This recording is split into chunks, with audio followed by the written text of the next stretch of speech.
Everyone knows that beauty standards still exist. If you see a woman with fair, white, and clear skin, also long and straight hair, pointed nose, skinny and perfect body, what comes to your mind? Do you think that she is beautiful? If you say so, most people do the same. Why? Because we know that we grew up in society that infers girls have to have skinny waist, tan skin, long silky hair, perfectly straight and white teeth, big butts, and etc. Society claims that girls have to wear lots of makeup to be pretty.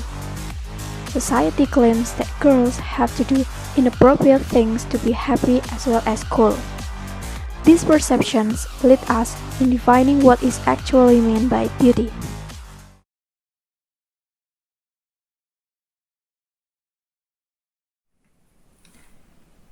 When talking about the word beauty, what comes to my mind is about a woman and also a man with fair and light color skin, perfect skinny body, and smart. And nowadays, there are still many people that believe in this kind of beauty standards. It includes me, myself. I have the same idea and the same perception with most of people in the society. It all happens because I had grown up in this kind of society that leads me to this perception.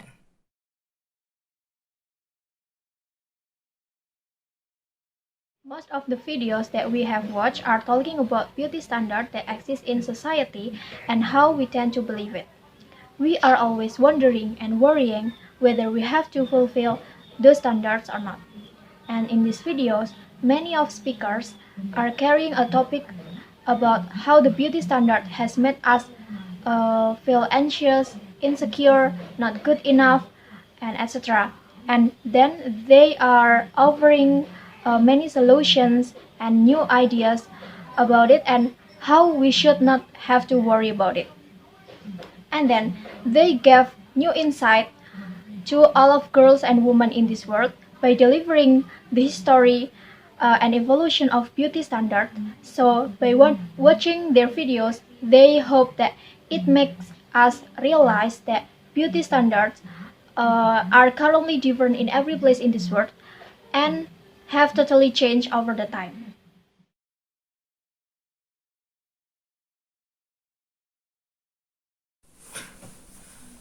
Basically, most of their arguments on their videos are logic enough. It could be seen from their videos, and their explanation mostly comes from their own experiences. They have felt and experienced it in their whole life.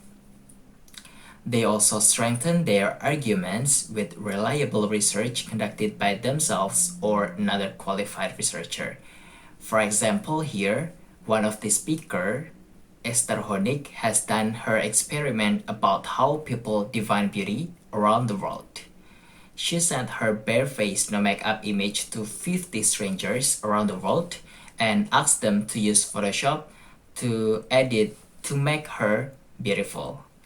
It turns out that it would be interpreted very differently by one another, and it is depending on their individual and their culture that they had grown up in.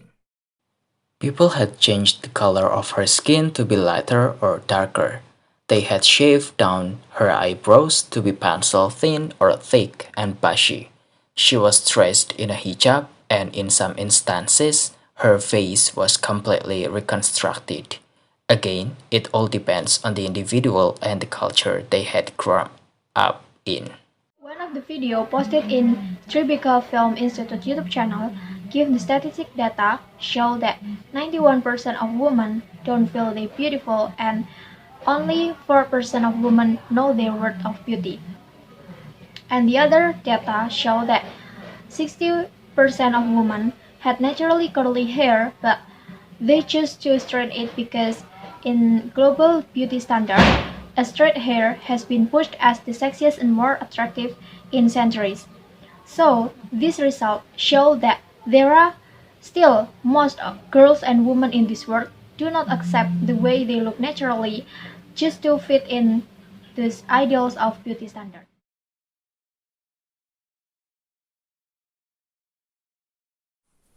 After watching many videos about beauty myths, it has changed our perception.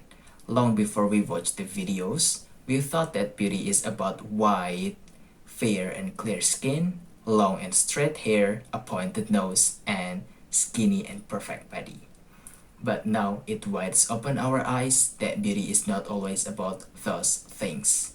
Every place in the world has its own culture and how they define beauty differently. It is all totally different. Beauty is not always about physical appearances, but it also about your inner beauty and how you treat people properly. To sum up what we have already discussed, it comes to the question, should we follow all these beauty standards? And the answer is no. Why? Because every place in this world has their own capacity to set their beauty standards, and we can create our standard. We don't have to follow them, or we don't have to try to fit in the standards. Also, we have to accept and decide that our unique features are what makes us beautiful, such as almond eyes, dark skin, curly hair, freckles, and etc. Always remind yourself that beauty is what you say beauty. It's okay to feel and admire other women who has criteria of global beauty standard, but again, remind yourself that the standards do not have to be our standard. Don't spend most of your time in your life like wishing to be something you are not. You should remind yourself that you are beautiful in your way, and life is too short for us to spend hating ourselves. So make your own definition of beauty and love yourself. The last things I wanted to say to all of the girls and all women around the world is you should remember that you are capable, you are enough, you are amazing, and you are beautiful. Don't let people and those standards leads you to your insecurities, low self-esteem, anxiety, or even depression. Accept what is yours, appreciate it, be grateful, and try to love yourself no matter what, because you are worthy. Hopefully, you get something new from this video. I am Maizul and my partner Hamida. We say goodbye to you. Thank you so much for watching this video.